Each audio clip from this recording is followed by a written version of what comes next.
कल हमने पांचों एनवायरनमेंट के बारे में पढ़ा। पांच एनवायरनमेंट्स क्या होते हैं, क्या उनके फैक्टर्स होते हैं, एनवायरनमेंट की क्या कैरेक्टरिस्टिक होती हैं, क्या इंपॉर्टेंस होती है, वो सब हमने कल स्टडी कर लिया था।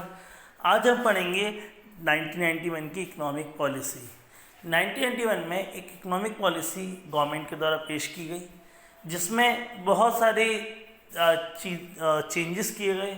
फैमा को हटा के फेरा कर दिया गया। इस तरह से बहुत सारे चेंजेस किए गए। तो इनके जो तीन मेजर कंपोनेंट थे वो तीन थे: लिबरलाइजेशन, प्राइवेटाइजेशन एंड ग्लोबलाइजेशन। सबसे पहला है ग्लोबलाइजेशन। ग्लोबलाइजेशन का मतलब था कि पूरे वर्ल्ड को एक छोटे से विलेज में कन्वर्ट कर देना, पूरे देश को एक छोटे से विलेज में कन्वर्ट करना, पूरे वर्ल्ड को। It's refer to the integration of the various economics world till 1991. Indian government was follow strict policy in regard to import and foreign investment to regard the license, import tariffs, restriction, etc. But after the new policy, government adopted policy of globalization by taking the following mean. Import liberalization, government removed many restrictions from import of the capital goods. Second, Foreign Exchange Regulation Act (FERA) was replaced into the Foreign Exchange Management in FEMA. Next, rationalizing of the tariff structure, abolition of the export duty and reduction of the export duty. तो ये सब जो थे 1991 की policy में जब globalisation किया गया, तो ग्लोबलाइजेशन के अंदर में ये सारे पॉइंट्स टेक ओवर किए गए। तो सबसे पहले मेन पॉइंट था इसमें इम्पोर्ट लिबरलाइजेशन को उन्होंने, जो बहुत सारी रेस्ट्रिक्शंस थी इंपोर्ट करने पे, लाइसेंस लेना कंपलसरी था, ऐसी बहुत सारी चीज़ों को रिमूव कर दिया गया। दूसरा एक फेरा जो एक्ट था उसको फेमा में कन्वर्ट कर दिया गया। टैरिफ स्ट्रक्चर को चेंज किया गया। एक्सपोर्ट ड्यूटी में अबॉलिशन किया गया और इंपोर्ट ड्यूटी को भी रिड्यूस किया गया। इस तरह से पहला जो इम्पैक्ट था वो था ग्लोबलाइजेशन। दूसरा जो इम्पैक्ट आया वो था लिबरलाइजेशन। लिबरलाइजेशन में लिबरल माने फ्रीडम। तो liberalization refers to end of the license, quota and many more restriction and control which were the put on industries before 1991. मतलब 1991 की पॉलिसी से पहले बहुत सारी चीज़ों के लिए लाइसेंस लेना ज़रूरी हुआ करता था, क्योटा हुआ करता था, लेकिन वो धीरे धीरे 1991 की पॉलिसी में रिमूव कर दिया गया। इसमें कौन कौन से स्टेप लिए गए? Abolition of the licence except in few, केवल कुछ चीज़ों को छोड़ के लाइसेंस फ्री कर दिया गया। No restriction on explanation of the contraction of human activities, तो कोई रेस्ट्रिक्शन नहीं रह गया किसी भी टाइप की एक्टिविटी में। Reduction of the tax rates and lifting the unnecessary control over the economy. Liberalisation import and export, easy to simply the processor and attract the foreign capital. Freedom to the movement of the goods and services, freedom to the fixing of the prices goods and services. तो बहुत सारी चीज़ों को licence free किया गया और ये सारे स्टेप्स लिए गए। तीसरा जो मेन इम्पैक्ट क्या है या कंपोनेंट क्या है, वो था privatisation. Privatisation refers to giving the greater role to the private sector and reducing the role of the public sector. Privatisation का मतलब क्या था? जो पब्लिक सेक्टर का रोल था उसको कम किया गया और प्राइवेट सेक्टर का रोल बढ़ा गया। अगर आपने देखा हो, अगर आप एक नोटिस करें तो 1991 की पॉलिसी से पहले यहाँ पर जितनी भी एट प्रेजेंट प्राइवेट कंपनीज हैं वो नहीं थी। ये केवल जैसे टेलीकॉम सेक्टर में BSNL काम करती थी, उसके अलावा कोई कंपनी नहीं थी। जितनी भी आज आप कंपनी देख रहे हैं ये सब बाद में आई। रिलायंस है, वोडाफोन है, जियो है, ये सब बाद में आई। इसके अलावा भी आप देखें तो इंश्योरेंस सेक्टर को देख लें, सिर्फ LIC काम कर रही थी, उसके अलावा कोई कंपनी नहीं थी।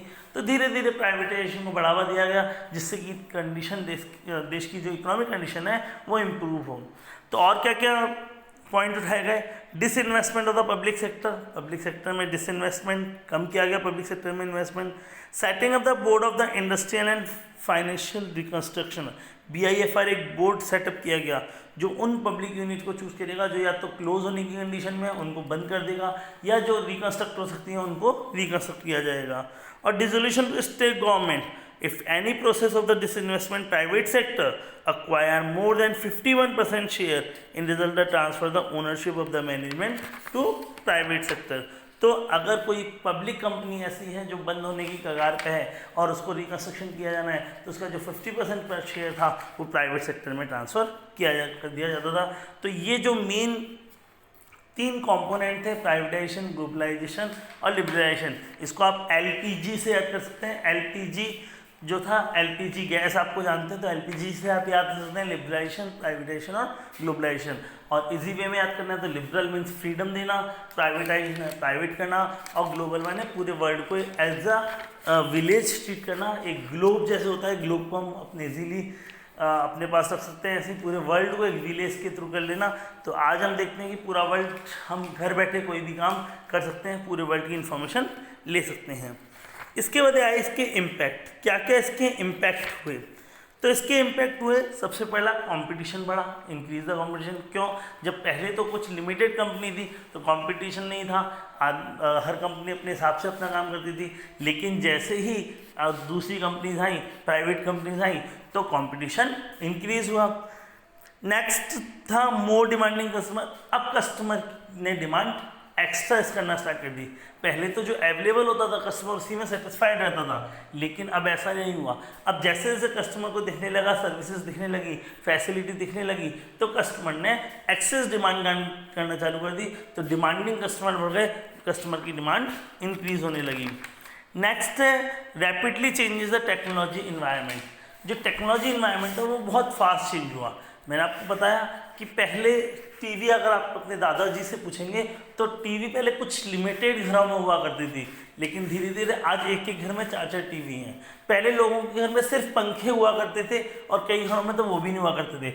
आज हर घर में AC आपको मिल जाएगा। तो ये सब क्या है? टेक्नोलॉजी। पहले ट्रंक कॉल पे बात की जाती थी, फ़ोन हुआ करते थे घर में, लैंडलाइन, शायद आज भी किसी कईयों के घर में होगी। लेकिन धीरे धीरे जैसे जैसे टेक्नोलॉजी चेंज हुई तो मोबाइल का ज़माना आया, स्मार्टफोन का ज़माना आया, तो धीरे धीरे टेक्नोलॉजी वाइज लोग टेक्नोलॉजी में अपग्रेड हुए। नेक्स्ट नेसेसिटी चेंज फील किया जाने लगा, क्योंकि पहले तो लोग लिमिटेड रिसोर्सेज में अपना काम कर लेते थे, लेकिन जैसे जैसे उनको सर्विसेज मिलने वाली लगी, फैसिलिटीज़ मिलने लगी, तो वो उनकी डिमांड बढ़ गई, उन्होंने चेंज को फील किया जाने लगा। Need to developing human resource. अब ह्यूमन रिसोर्स को भी डेवलप होने की ज़रूरत दिखने लगी। अब उनको लगा कि हाँ, हमें ये काम भी आना चाहिए, तो डेवलपमेंट की ज़रूरत, ट्रेनिंग की ज़रूरत, डेवलपमेंट की ज़रूरत उनको फील होने लगी। Next market orientation. अब जब बहुत सारे प्रोडक्ट मार्केट में होंगे तो मार्केट डेवलप हो गई होगा, मार्केट में चेंजेस आना चालू हुए, मार्केट में सेलिंग कंसेप्ट। पहले जो था बिजनेसमैन जो था वो राजा हुआ करता था, लेकिन अब कस्टमर राजा होने लगा। तो काफ़ी कुछ चेंजेस, कस्टमर पहले प्रोडक्ट बनाया जाता था फिर बेचा जाता था, लेकिन अब उसको उल्टा होने लगा। अब प्रोडक्ट कस्टमर के अकॉर्डिंग बनाया जाता है और फिर इसको सेल किया जाता। तो काफ़ी कुछ चेंजेस मार्केट में आए। Loss of the budgetary support of public sector.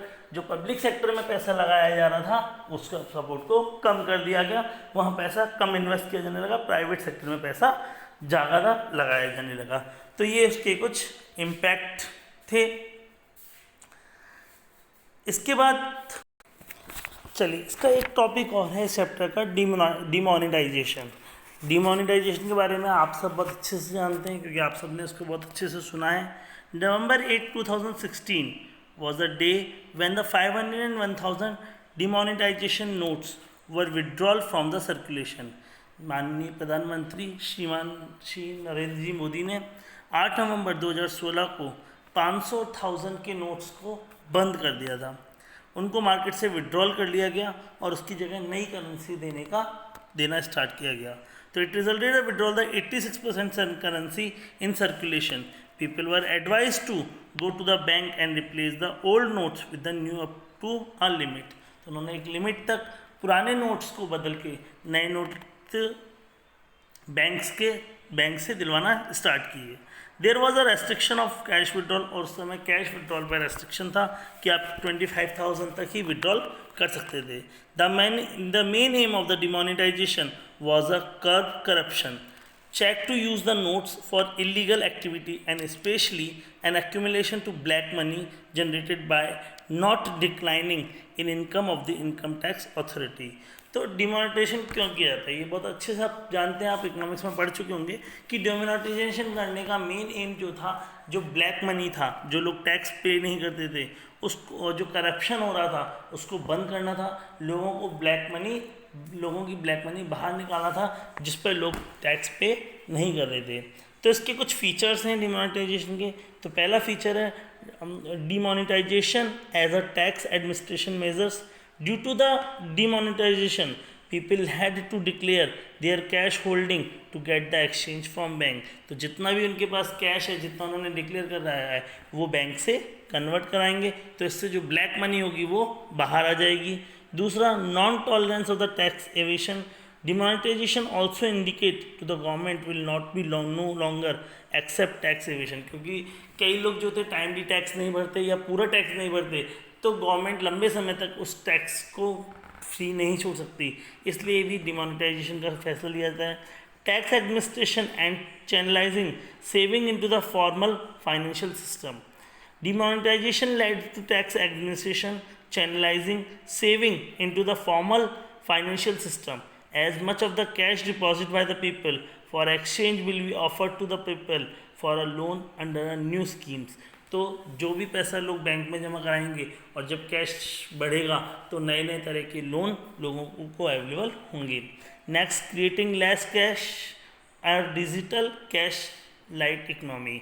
और इसका में एक एम ये भी था, एक फीचर ये भी था कि लोग कैशलेस इकोनॉमी की तरफ बढ़ें. जो क्रेडिट कार्ड और डेबिट कार्ड फैसिलिटी है पेटीएम में, आपने देखा होगा फ़ोनपे, पेटीएम डिमोनेटाइजेशन के बाद ज़्यादा यूज़ होने लगे. तो कैशलेस इकोनॉमी की तरफ ट्रांसफ़र करना होता है कंट्री को. तो ये सब इसके मेन फीचर्स थे. तो ये इस तरह से आपका ये वाला जो चैप्टर था बिजनेस एनवायरनमेंट ये कंप्लीट होता है. इसके साथ आपके 4 चैप्टर कंप्लीट हो चुके हैं. मुझे उम्मीद है आप घर पर रहते हुए पढ़ेंगे, क्योंकि जब भी लॉकडाउन खुलेगा, उसके बाद जब भी स्कूल स्टार्ट होंगे, तो आपको थोड़ा इजी रहेगा पढ़ना. तो उम्मीद है आप घर पर सेफ रहते हुए स्टडी कंटिन्यू करेंगे. Thank you.